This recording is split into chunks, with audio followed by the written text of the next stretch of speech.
You're right guys, it's Capcom Tom here and welcome to episode number 111 of Mission Manchester, or episode number 111. We are deep into the series, we are coming towards the dramatic conclusion, and if you don't know how this is going to end, we are playing with Robin Van Persie, the team of the season, which we brought 2 episodes back. When he scores 20 goals, that is it. End of the series, and I will put the counter on screen now so that you can see it all. We have 17 goals to go until this series is officially over. So if you're looking for Ultimate Team coins, go down into the description and check out FIFA Coins Online's Facebook page and drop a like while you're there. Now we are going to be playing in the Gold Cup. We are in the quarter-finals and we are going to be coming up against a guy. We'll have to wait and see what team he's using. He's using a 4-3-2-1 Bundesliga team. Looks pretty good actually. He's got the likes of the fast players, the ones that are really overpowered. For example, I think that Schürrle, who's the left forward, is one of the most overpowered players on the game. He used to be absolutely incredible on FIFA 12. Used to use him in my Road to Glory and he absolutely destroyed it. That was back when he was a striker. Moved him out to left mid but didn't reduce his shooting, so he's still an absolute tank. It's like Royce out at left mid as well. Very, very similar. Now, we ended up losing 3-0. You saw the rate at which the goals were going into the back of the net. Just headers, corners, just things that you can't really defend against if you're not on the top of your game, and I definitely am not on the top of my game at the moment. So we're going to try and make amends by going into our next game, and we are going to be playing back in the first round of the Gold Cup again. Going to be saying that a lot because I seem to be getting knocked out of it more than I'm getting through the rounds, which is a bit of a nightmare.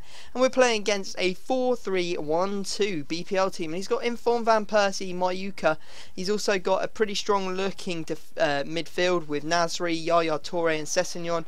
And it's snowing as well, so we're not in the best of positions, and we go behind early on. You see there the Tarapt going through and absolutely smashing that one into the back of the net. Not all that much I could do. It was a very nice skill running on the snow. You don't have great balance, but fortunately for me, he ended up disconnecting about halfway through the game, and I didn't get a loss, I didn't get a draw, I didn't get a win. It just counted as nothing. So that's the perfect end to the game for me, to be honest, because I was 1-0 down and probably struggling. I hate playing in the snow. It's just an absolute nightmare. Can't see the ball and all of the other stuff that goes with it. So here we go.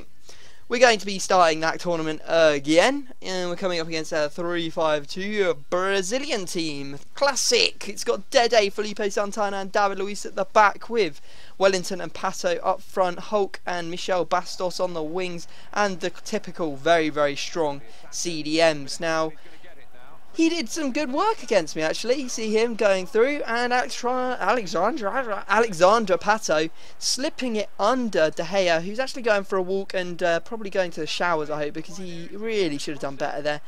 We were then quite soon after 2 goals down. Don't know how that one managed to squeeze through, and I am starting to run out of excuses, but we managed to get one back. There is Nani putting that one into the back of the net. Good work from him to get us in with a fighting chance of getting back into the game.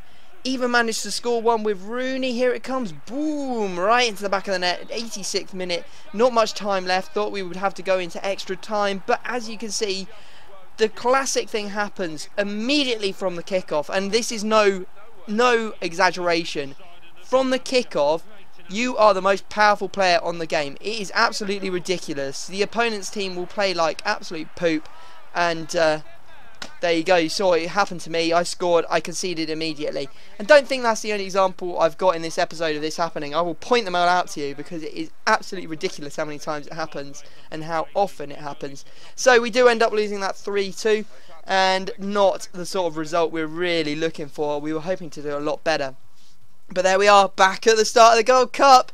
It's a bit of a recurring theme. Van Persie still hasn't scored. What are you doing, VP? We need you to start picking up some goals. We're 3 games in, although one of them was a disconnect, so it didn't really count.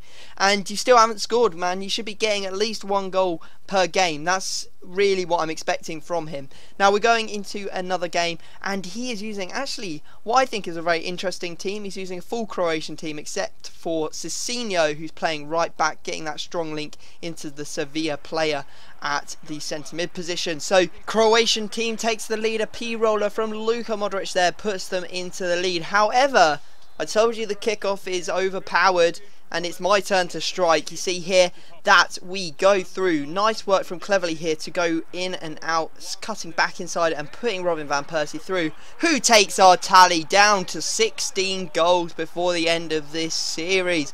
Good work, Robin van Persie. We're ever closer to the end. Now, although we were back on level terms, he actually went through on goal and scored. That was just terrible defending from me. I have no excuse. That one was a header.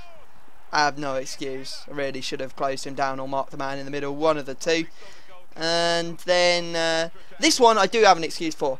That should have been an easy clearance for Smalling. I don't know why it wasn't, but that is an absolutely flyer of a finish. That was incredible. You should go back and rewind it because that was just stupidly good. Now, Robin van Persie's through again. We were 3 goals down. We are now 2 goals down. We've got 15 goals left. And look, it's Robin van Persie again. We're now only 1 goal down in the 70th minute. 14 goals to go. Robin van Persie, 90th minute? I think so. That's 13 goals to go. 4 goals for Robin van Persie in 1 game. Takes us all the way into extra time. Actually go to a penalty shootout. You can see it all going through rapidly on screen as there were a heck of a lot of penalties. Both players managing to score. He then misses one. Bad on you. Shouldn't have tried to chip me. Then he saves mine. That was great. So top right hand corner. And really couldn't deal with it. This guy was actually a sub. He messaged me after the game and on Twitter as well to say that he was playing me, and it's always cool to play against subscribers. Ends up going to sudden death, as you can see, and these are the final 2 penalties. We managed to tuck ours away despite him going the right direction. His keeper just couldn't handle it, and it puts all the pressure on him. Will he manage to score? Here it comes, and we managed to save it. Great work from De Gea there to win us that game, and he does celebrate. In fact, the whole team celebrated like they'd won the bloody World Cup, and I was like, we're only in the first round. Awkward. So yeah, there we go. Great game for Robin van Persie. He managed to get 4 goals. I didn't count the penalty though, don't worry about that. It's only 13 goals to go, as I said, and we may be able to do it in like 2-3 episodes. We'll have to wait and see.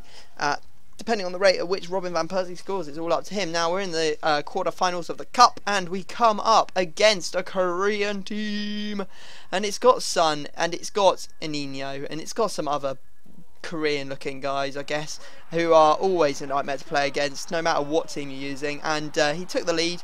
I was pretty frustrated by that, I won't lie. But again, from the kickoff, it's again my turn to strike. We are going to manage to score. We're on ultra attacking already. Robin van Persie simply through the legs, and a nice finish from him there in the 52nd minute. That takes us down to 12 goals. We're getting there. It won't be long. And then Ashley Young, he manages to score with a finesse shot. Can you believe it? This ain't FIFA 12. Why did he even bother finessing? And this is a ridiculous goal. That is an absolutely stunning goal from a Korean? No, from a silver player. Good work from Carrick to hold up the ball there and let the play develop so that Welbeck could get through and score. We're in the lead. And here's Robin van Persie again. Boom. Straight into the back of the net. 11 goals to go. Not many more. And we do end up taking down that result. 4-2. We are in the semi-finals. Oh my god. I think that's the furthest we got in this bloody Gold Cup.